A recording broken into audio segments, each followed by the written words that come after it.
ሲጋራ ሴጣን ሲጋራ ነገራል እንደዛ ነገር አለኝ። ምክንያት ይስጥሽ ታዲያ። እስከዛሬ በከስተመር ገቢና በሚሰቀሉ ከስተመሮች ነበር የሚያሳበው። እጅ አሁን ደግሞ በዚህ መከላከያ። ኦኬ የሚገርምሽ ነገር ሳልነግርሽ ያለፍኩት ከመውለዴ በፊት መልስ ገብተን ነበር ክፍለ ሀገር እሱ ጋር ማለት ነው። የሆነ ነገር እንዳላቸው ብቻ ወላሁ አለም። አረፋ ገብተሽ እኮ አንቺ ውጭውን ታያለሽ። አሁን ስለ ገጠር ኑሮ ብትጠይቂ ምንም አውቀው ነገር የለኝም። ገጠርን አይቼው ለመጀመሪያ ያየሁትኝ በሱ ነው። ገጠርን አይቼው አላውቅም። ያኔ አረፋ በገባንበት ጊዜ አንድም ቀን ከቤት ሳያስወጡኝ፣ ሳምንት ሙሉ ተቀምጠን አንድ ቀን ከቤት ሳያስወጡኝ፣ አንድም ቀን ከሰው ጋር ሳያገናኝ እንደ እስረኛ ማለት ነው። ሽንት ቤቱን ላስሄድ እየተጠበቅኩ ነበር። ሽንት ቤት የሚሄድ የነበር ለምን በቃ ለራሴ እስኪገርመኝ ምንድን ያላችሁ እስክል ድረስ ማለት ነው። እየተጠበቅኩ ነበር ሁላ ሽንት ቤት የምገባ የነበረው። ከዛም በቃ ስልችት አለኝና በቃ እንሂድ እንዴ ገጠር መጥቼ ገጠር ማየት ካልቻልኩኝ ምን አደርጋለሁ እዚህ እንሂድ አልኩትና በሳምንታችን ተነስተን 15 ቀን ምናምን ልንቆይ ነበር የተስማማን። በሳምንታችን ተመልሰን መጣ። ከዛ የዛን ጊዜ ሲጋራ ሲያጨስ ካገኘሁት በኋላ እና ታዲያ ሴጣን ይከላከላል፣ ለምንድን እንደዚህ ትሸውደኛለህ? እኔ ምንም ባላቅም ግን ሴጣን ቢያንስ እንኳን ፋቲሃ ቀርተህ የሆነ ቁርአን ቀርተህ ውጣ እንጂ እንደዚህ ሲጋራ ጨስክና ሲጋራ እንትን አልክና ሴጣን ይከላከላል ብዬ አልገምትም። እኔ አላቅም። ሲጀመር ግን እንደዚህ አታድርግ ይለምድብሃል ምናምን አልኩት። እሺ ችግር የለም ዜድዬ አብሽሪ ምናምን በቃ ቢያንስ እየናቀኝ የሆነ እንትን እያለ እየዋሰበት እንደመጣ ያወኩት ምንድን ነው እጅ ከፍንጅ ግቢ ገብቶ እስከ ማጨስ እስኪደርስ ድረስ ማለት ነው። ከዛ እንደዛ እየተባለ ህይወታችን እየቀጠለ ከሱ ጋር ጭቅጭቅ ነው። አባዬ ሱቅ ነበረው። አባዬን አባዬ እባክህ የቤት ኪራይ ደረሰብኝ ያልኩ እየተቀበልኩት የሚከፍል የነበረው የቤት ኪራይ እሱን ክፈል ብር የለኝም ነው የሚለኝ። ከዛ ዘመዶቹ ማታ ላይ በየቀኑ የሚሰራበትስ በቃ እሱ ምንድን ነው የሚያደርገው ለገቢ ከሞላለት ለነዳጅ ከሞላ ከዛ በኋላ ቁጭ ብሎ ነው መኪና ውስጥ የሚቅሙ። ያንን ሁሉ ነው ያላቅም። ጠዋት ስራ ብሎ ነው የሚወጣው። ማታ ሲመጣ ነው የሚቀበለው። ወደ ውጭም አልወጣም፣ ብዙም አልወጣም። ከሄድኩ ለመኪናው ባለቤት የሚከፈል ሸቀል አድርጎ ከዛ ጫቱን ይዘው ቁጭ ይላል፣ መኪና ውስጥ ይቅማል። በቃ ለመኪናው ባለቤት የሚከፈልን ነዳጅ የሚሞላበትን ከጨረሰ በኋላ የፈለገውን ምግብ ይበላል፣ የተረፈውን ብር። ከዛም ቁጭ ብሎ መኪናን ጥጉናት ይዞ ነው ጫቱን የሚቀሙ። ደግሞ ጫት ሲቅም ደግሞ እንደዚያ ቀላል ነገር አይደለም። ጓደኞችን እየጋበዘ መጠጥ እየጠጣ ምናምን ነገር ነው። በቃ መኪና ውስጡ ነው ይመጡና ጓደኞች ዘመዶች ይደውሉልኛል ወይ ይመጡና ዜድ እንዲህ ቦታ እኮ አየ ነው ምን ሆናችሁ ነው? ችግር አለው የቤት ውስጥ ልጁ በጣም ጸባይ ተለውጣ እንደ በፊት አይደለም። ምንድን ነው ችግሩ ምናምን ሲሉ እኔ ወላሂ ምንም የማውቀው ነገር የለም። ከጊዜ በኋላ በጣም ተቀይሯል ጸባዩ። ልጅቷን እንኳን እንደ አባት እንኳን የኔ ልጅ አለችም ሁላ እያለኝ ነው ያለው። ምን እንደሆነ አላውቅም አልኳቸው። ከዛን እስኪ ቆይ ለማንኛውም እንነጋገርበት። ዘመዶቹ ሲመክሩት ይሰድባቸውና ይርቃቸዋል። ዳግመኛ ሄዱ እነሱን አያቸውም።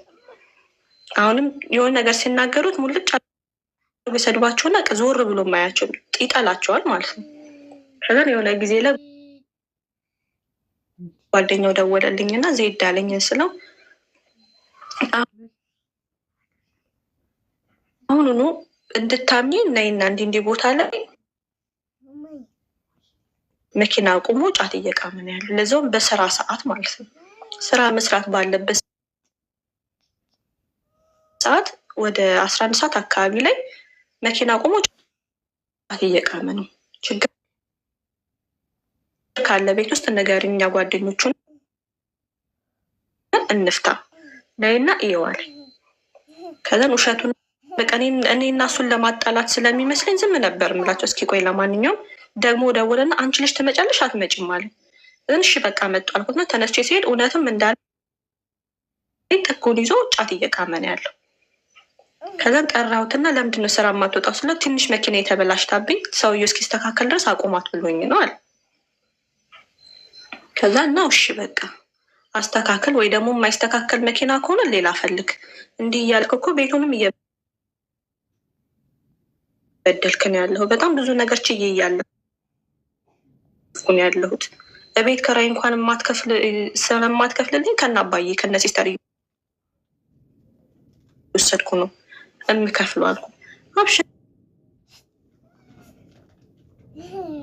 ፍቅር ካለን እኮ ከተዋደደን እኮ ሁሉም ነገር ያልፋል። ብቻ ታገሽኝ የሆነ ነገር ያልፍልናል ይለኛል። ከዛ እንደዛ እየተባለ አረፋ ደረሰ። አረፋ ደግሞ ሲመጣ ኮንትራት ይገቡ የለ ክፍለ ሀገር ቤተሰቡን ሁለቴ ነበር የሚወስደው።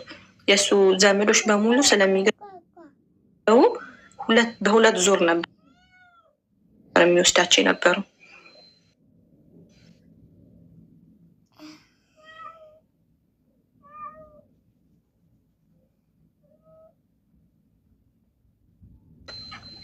ከዛ አረፋ ጠዋት ላይ ያደረሳቸው መጣ።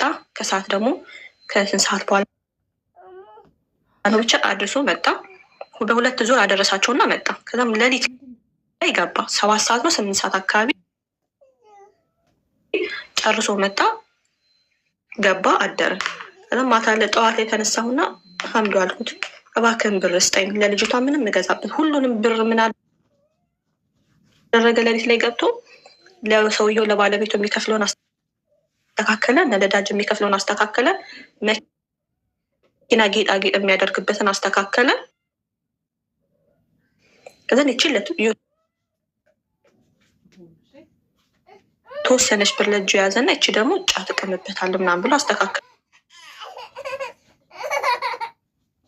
ላንቺንኪ ምናምን ነገር እንደዛ ነገር ነው መሰለኝ። በጣም ታመምኩኝና ልጄን ሁላ አንስቼ አቅፌ ለማጥባት አቃተኝ። እሱ መቶ ማታ ላይ ምግብ ስጭኝ ሲለኝ እኔ ምግብ ምንም አልሰራውም በጣም ታመሜ ነው አልኩት። ምናምን ስለ እንዴት አሰሪ የሚፈለገ ብትታመሚ ስኔ ርቦኝ ልምጣ እንዲያለ ደግሞ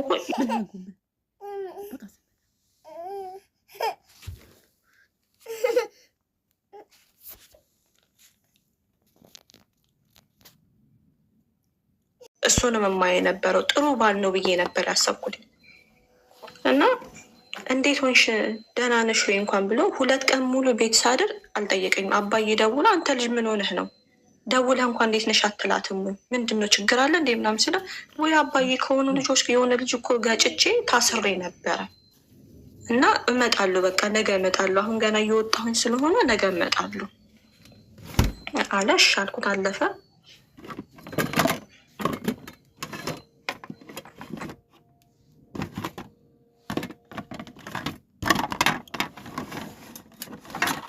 ተደወለባት እንዴ ጋይስ ተደውሎብሽ ነው? ከዛን ያን ጊዜ አለፍኩትኝ። አቡ አልሐምዱሊላህ ውሎ እና በቃ ብቻ ብዙ ነገሮችን አሳለፍኩኝ። ወላሂ ልጅ አይደለችም እያለኝ ብዙ ነገሮችን አለፈ። ግን አመት ከምናምኗ ላይ እንዲህ መድኃኒት የተጠቀምኩ ደግሞ 2ኛ ልጅ አረገዝኩኝ።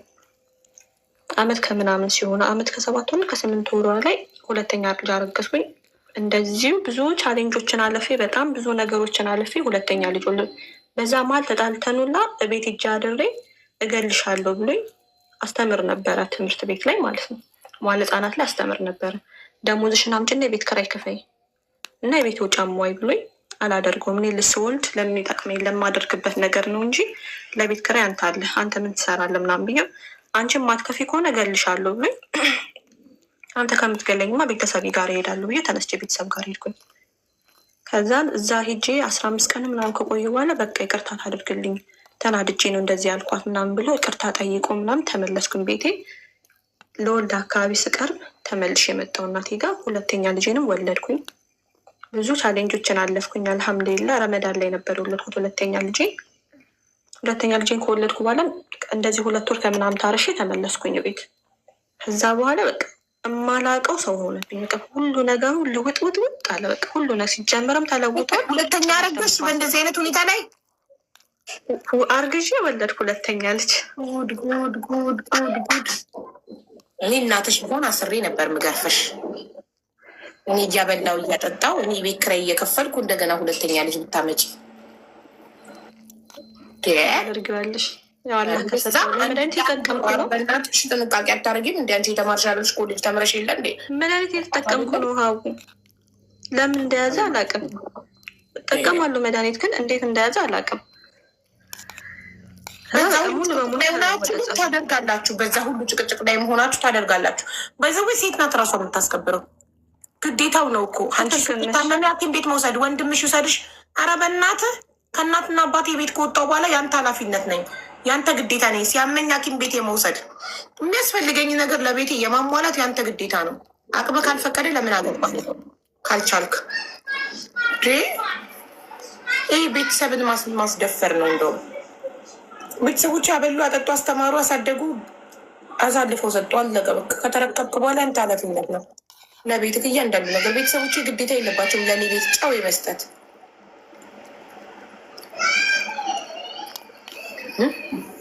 በቤተሰብ ድጎማ ይመራል እንዴ ትዳር? ቤተሰቦቻችሁን ማስደፈር ነው። ከቤተሰቦቻችሁ እያመጣችሁ ባሎቻችሁ የምትቀልቡ ከሆነ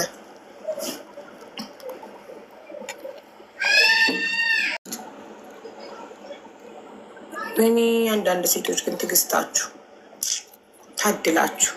እኔ ደሜ ነው የሚፈላው ባንዴ። አልችልም። መብቴ ሲነካ ለመጀመሪያ ጊዜ ጓደኛው እየቃመ ጣቱን ያየሁት ጊዜ እኔ እንጃ ወይኔ ምን እንደማደርግ አላውቅም። በጣም ቻው ጎበዝ ነሽ። ቆይ አንዴ ፖዝ ስልክ እያወራች ነው ገብታለች። ስልኩን ዝጊውና ማሪ ከኛ ጋር አውሪ።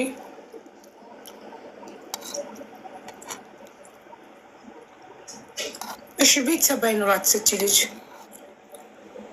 ብቸኛ ብትሆንሽ ማን ቤት ኪራይ ይከፍላሉ? ማን አስቤዛ ያደርጋል? ቤተሰብ የሌላቸው ሰዎች የሉም። ቤት እናት አባታቸው ቤት ማይታረሱ። አሁን እሷ የታረሰችው እናት አባቷ ቤት ነው። እናት አባት ባይኖራት ማደጎ ቤት ያደገች ብትሆንስ? ዘመድ ቤተሰብ የሌላት ምን ልትሆን ነበር?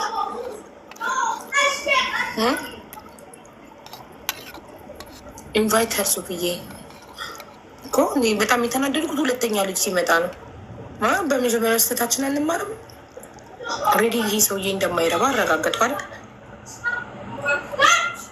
የኔ ቤተሰቦች ሲጀመር ቢሞቱ ማለት ነው ካገባው በኋላ 5 ለኔ ያወጡም ጭራሽ። እንደውም አንቺ ልትደጉም እንኳን ታኛ እንደጉምሽ እንደሆነ እንዴ ነው የሚሉ ታድላ። ቤተሰቦቿ በጣም አንደርስታንድ የሚያደርግ ፋሚሊ ነው ያላት።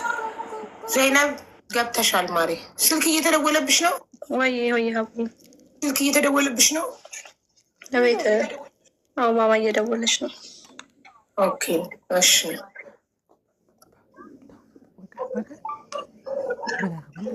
ከዛ ሀቡ በቃ ይሄ ሁሉ ነገር አለፈ አልሐምዱሊላ። ከዛ እንደዚህ እየተባለ ብዙ ነገሮችን አሳለፍኩ። ሁለተኛ ልጅን ከወለድኩ በኋላ ማያልፍ ጊዜ የለም አለፈ። እሱም እንደዛው እየሆነ ልጄም አይደለችም ምንም ባያያት ምን ባይላት ሁላ ደስተኛ ነው። ልጅ አይደለችም ብሎ እስኪያወጣ ማለት ነው አፉን። ወላሂ መታጠገቡትም ተቀምጣ ስለመጫወት ስትፈልጉላ ልጅ አይደለሽም ዞር ቤ ከዚህ ነው የሚላት። አባትሽ አይደለሁም ነው የሚላት። እዛውም የምትመስለው የሚገርምሽ ነገር እሱ ራሱ አይላታል። ወላሂ ስንት አመት ልጅ ሆና በቃ ገና በትንሽ እድሜዋ እያለች ነው በቃ እንደዚህ እያለ አይምሯን እየጎዳ ያሳደጋት።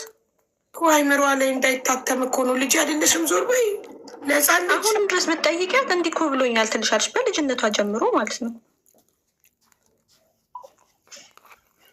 እና በቃ እንደዚህ እያለ አሳደጋት አደገች። አልሐምዱሊላ እንደዚህ ውስጧ እየተጎዳም ቢሆን ብዙ ነገሮችን አልፈን ገና ሲመጣ የሁለተኛዋ ልጅ ደግሞ ሴት ናት። ሁለተኛዋም ሴት ናት። ሁለተኛዋም ሴት ናት። በጣም ሴት ልጅ ኦኬ። እኔ ደግሞ ሴት ልጅ ይጠላ እንዳይሆን ሁለተኛ ወንድ ከሆነና ሁለተኛዋን ይወዳታል። ሁለተኛዋን በጣም ነው የሚወዳት። እኔ ነው የምትመስለው። በጣም ነው የሚወዳት ሁለተኛዋን። የመጀመሪያ ልጁ ደግሞ እሱን ስለሆነ የምትመስለው ለምን እንደሆነ አላውቅም፣ በጣም ነው የሚጠላ። በቃ እህቱን ነው የምትመስለው ቁጭ ራሱን ቤተሰቡ ማለት ነው። ከዛም ገና ሲመጣ ትንሿን ሲያጫውታት ትልቅየው ሄደ ስትጫወት ዞር በይ ከዚህ ነው የሚላት። ዞር በይ ከዚህ ነው አባትሽ አይደለምሽ ከዚህ ነው የሚላት። እና ይህንን ለምዳ መጥቶ በር ሲያንኳኳ ጥቅልል ብላ ትተኛ እና ከገባ በኋላ ይቅሯ አድርግ በቃ እንደዚህ አትበል። እንደ ለምንድን ነው እንደዚህ አትበል ብቻ አብረሹ እየቀጠልሽ እንደዚህ አትበል ብቻ የምትይው ከሆነ ለልጅሽ ቆምሽላት። ነገ እኮ ስታድግ እኮ ይህን ሲያደርግብኝ እንደዚህ ሲለኝ ሲገፈትረኝ ልጅ ያለሽም ዞር በይ ካጠገቢ ሲለኝ አንቺ የት ነበርሽ? አይምሯ ላይ ስለሚታተም አድጋ የዛኔ ግን እናቴ የት ነበረች? ለምን ዝም አለችው? ለምን ፈቀደችለት? ኧረ ሀቡ በጣም ነበር የምንጣለው ወላሂ በጣም በቃ እንደዚህ ባትወዳትም ባትፈልጋትም እንደዚህ አትበላት። በቃ ልጄን አታሸማቅብኝ፣ በቃ ምንም ነገር አትበላት፣ አትፈልጋት፣ አጠገቧ አትድረስ፣ ግን በቃ ምንም አትበልብኝ ብዬ እናገረው ነበር። አሁን ላይ ስንት አባዬ ሁላ ነግሬያቸው እነሱ ሁላ የተናቀ በጣም ይቆጡት ነበር። እንደዚህ አትበል እንደዚህ አታድርግ ብሎ ይናገሩት ነበር። እና ብዙ ነገር አለፍን አልሐምዱሊላህ።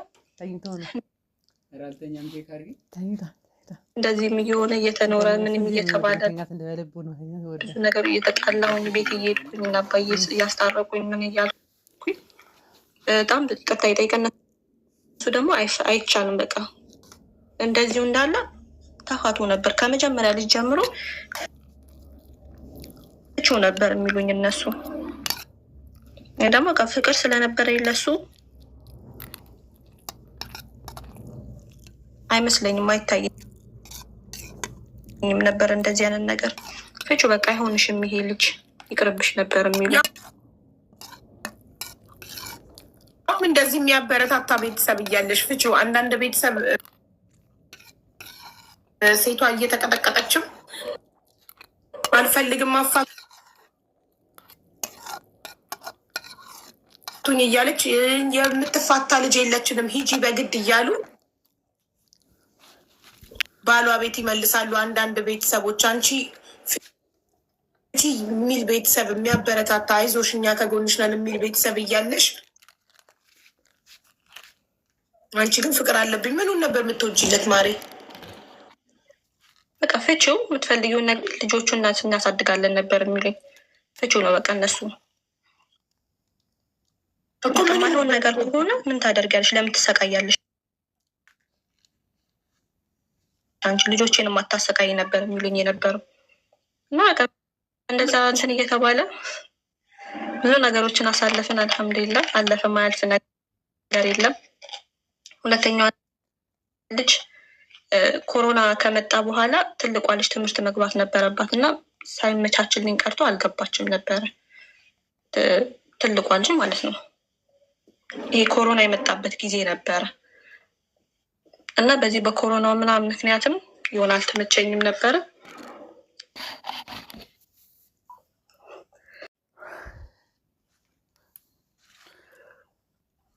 እስቲ ወላሂ በይ ወላሂ ሀቡ ሶስተኛ ልጅ አረገዝኩኝ።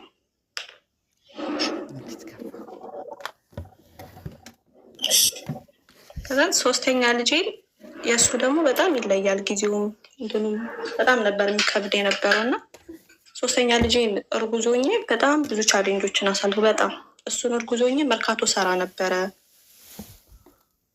እንዴ እንትን ምንድነው ሙዝ ምናምን ነገር ማንጎ ምናምን እያመጣው መርካቶ ሰራ ነበር። በጣም ብዙ እንትኖችን እያሳለፍኩ ማለት ነው።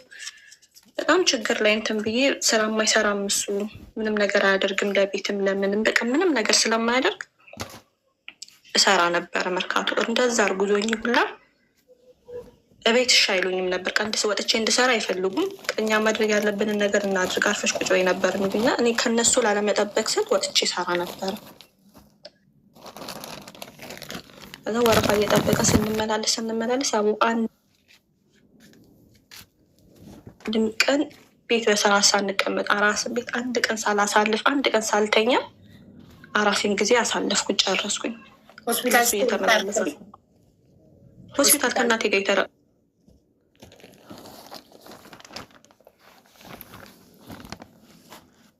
ነገር አሉ። እሱን ስላሉ ፎሊክ አሲድ እሱን ስላሉ ታዲያ ፎሊክ አሲድ የሚዋጣው አይረን አይደለም? እሱ ከሆነ ፎሊክ አሲድ እኮ የመጀመሪያ 3 ወሮች ነው የሚዋጣው። 3 ወር ሳይሆን እስክትወልጂ ድረስ የሚዋጥ መድኃኒት አለ።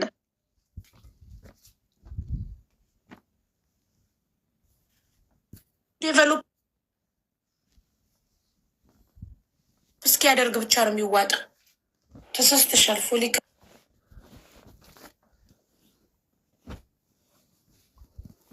አሲድ ሳይሆን ሜቢ ምን አደረግኩኝ?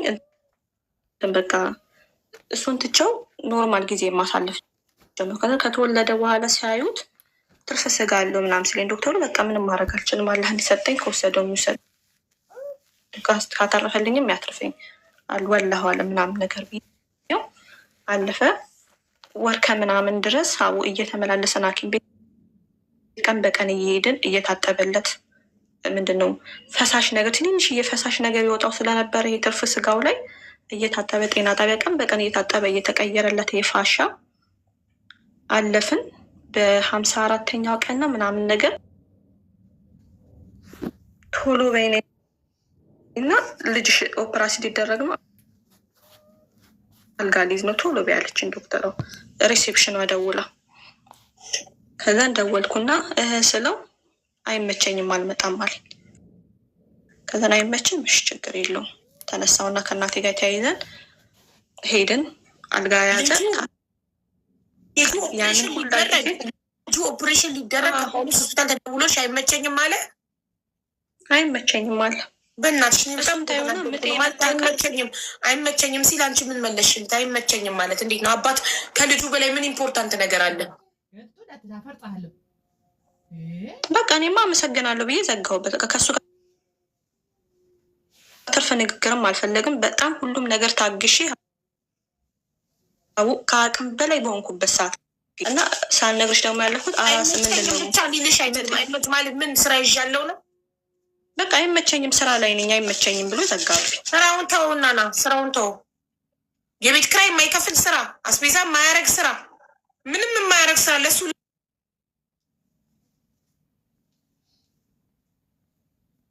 ለጫትና ለነዳጅና ለመኪና ክፍያ ብቻ የሚሆን ስራ ምን ያደርጋል? ተውና ስራውና አትዩም ነበር ወይስ ሚሰማ እኮ ነው የሚሰማ ሰው እኮ ነው እንደዚህ ብለሽ የምትመትይው። እናቴም ስለነበረች ብርም ይዛ ስለነበር አረ ችግር የለው ምንም እንዳታስቢኝ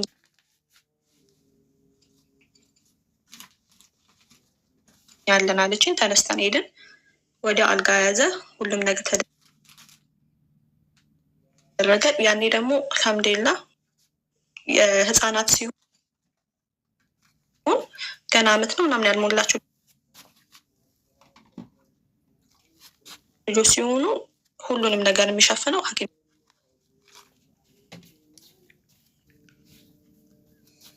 ቤቱ ነው እና አልጋ ያዝን።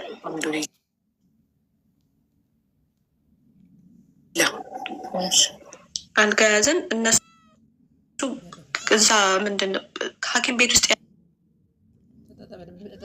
ሌላ እቃ ከሆነ መድኃኒት ከሆነ ብቻ ከውጭ ስገዛ ብር አወጣለሁ እንጂ አናወጣም ነበረ እና በኦፕራሲ ተደርጎ ጨርሶ ሁሉም ነገር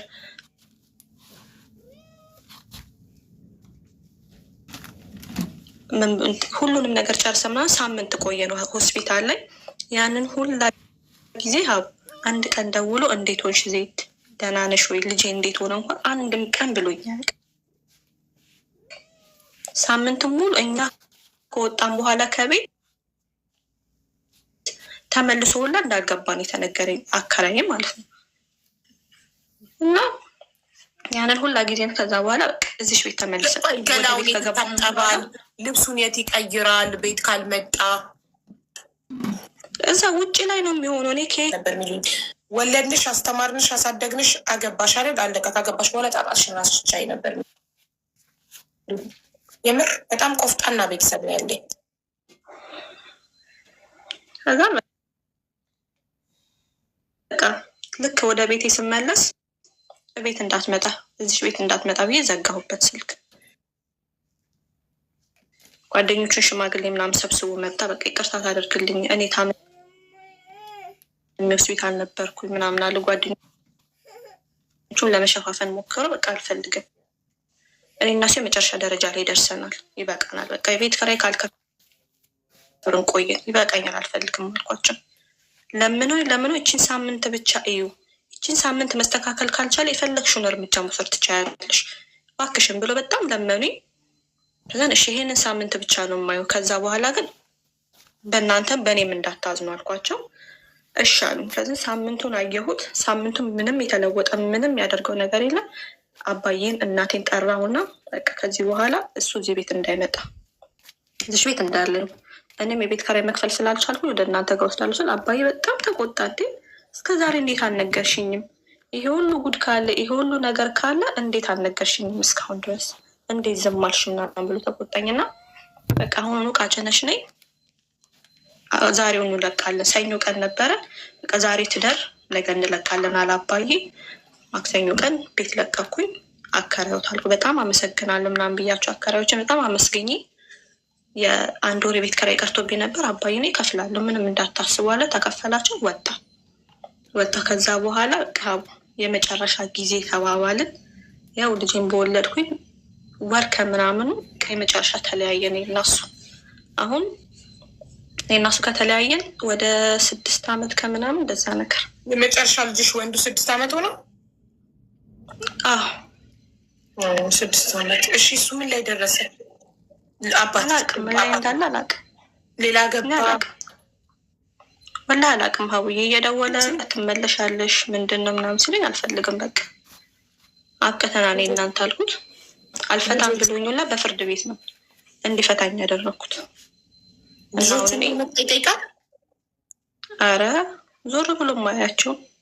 እሺ ተቆራጭ ስለ ልጆቹ ያደርጋል?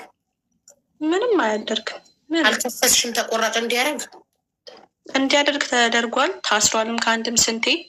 ምንም የሚያደርገው ነገር ስለሌለ ከሱ ጋር እኔ ምን አጨቃጨቀኝ? ሁሌ ከሱ ጋር ከፍርድ ቤት ምን አስቆመኝ አልኩና ባሻ ሰዓት ማድረግ ትችላለህ ለልጆች መሆን አያቅተኝም አልኩ። ታኩት በቃ አሁን እኔ ኩዌት ነኝ ያለሁት። አልሐምዱሊላህ ብቻ ለልጆቼ መሆን አያቅተኝም። እናት አባት ያሉ ማድረግ ያለብኝም በሙሉ አደርጋለሁ። እነሱም አሉ። በእርግጥ እኔ ለልጆቼ ምንም አድርጌም አላቅም አላደረኩም። እነሱ እያሉልኝ አልሐምዱሊላህ ከኔ ምንም አይፈልጉም እና አባዬ ቢሆንም ግን ግዴታዬ ነው። የተባረከ ቤተሰብ ሰጥቶሽ ልጅሽ ተሻለው? አዎ ጭንቅላቱን አሁን ስፌቱ ብቻ ነው፣ ስፌቱ ውጭ ላይ ነው እና በጣም ነው ምፈራለት።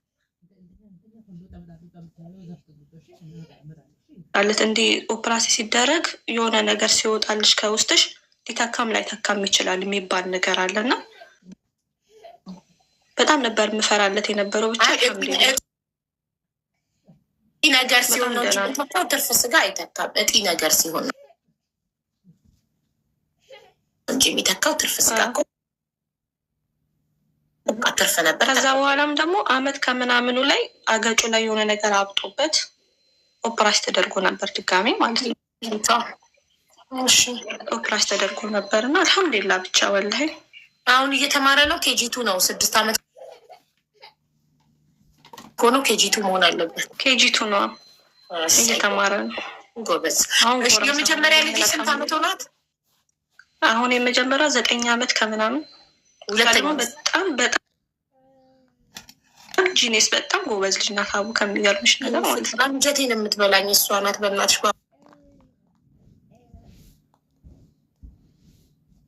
አባቷ የተገፋች አፈልግና ሆነሽ ላት ከይምሯ እሱ ያደርጋት የነበረው ማለት ይገፈትራት ልጅ አይደለሽም ዞር ቤት አጠገብ ይላት የነበረው ነገር እዚህ ስር ታትሞ ቀርቶ የአባት ጥላቻ የወንድ ጥላቻ እንዳይኖርባት እፈራለሁ። ዓመቷ ነው። 3ኛ ክፍል ናት ማለት ነው። 2ኛ ክፍል። እሺ ሁለተኛዋስ ስንት ዓመቷ ነው? ሁለተኛዋ ደግሞ 7 ዓመት ከምናምን ነው እንትናቸው። ወንዱ ነው። እሷስ 1ኛ ክፍል ገብታለች። 7 ዓመት ከሞላት 1ኛ ክፍል ናታ። በጣም ስንት ዓመት ሆነሽ ኩዌት ከሄድሽ? ከዚህ በፊት ሳውዲ ነበርኩኝ 2 ዓመት ከ2 ወር ሰርቼ ገባሁ ሀገር ቤት። ከማግባት ደግሞ ድጋሜ መጣሁ ኩዌት። ከእሱ ጋር ከተለያየሽ በኋላ ነው ሳውዲ ሄድሽው? ከእሱ ጋር ከተለያየው ከ2 ዓመት እንደዛ ነገር በኋላ ልጄ 3 ዓመት ሲሆነው ነው በቃ ሳውዲ የገባሁትኝ።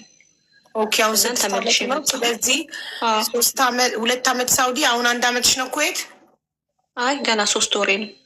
ኦኬ ኢትዮጵያ የተቀመጥሽበት ጊዜ አለ? 3 ወር ብቻ ነው የተቀመጥኩት ኢትዮጵያ። ቤተሰቦቹ ምን አሉ? የሱ ቤተሰቦች ስትለያዩ? የሱ ቤተሰቦቹማ ታያቸው አቡ ምንም ነገር ምንም ፋይዳ የላቸው ምንም። እኔ ትቼ በቃ አልፈልግም። እኔ እሱን በንፋታ ብዬ ፍቺ በመጠየቅ እንኳን በጣም ብዙ ነገር ነው የተናገሩት። ማለትም በዚህ እየሆንሽ ኑሪ ነው የሚሉት። በቃ እነሱ ምንም ነገር አያደርጉም፣ ምንም ነገር አይፈጥሩም። እንዲህ ነው ስትነግሪያቸውም እንዲህ አድርጊ እንዳያደርጊም አይሉም። ግን በቃ ሁሉም ነገር እንትን የሚሉት በእኔ ላይ ነበር። በቃ አንቺ ማስተካከል የምትችውን አንቺ ማድረግ የምትችውን ነገር ይሉኛል። እኔ መስመር መያዝ የማይችልን ሰው መስመር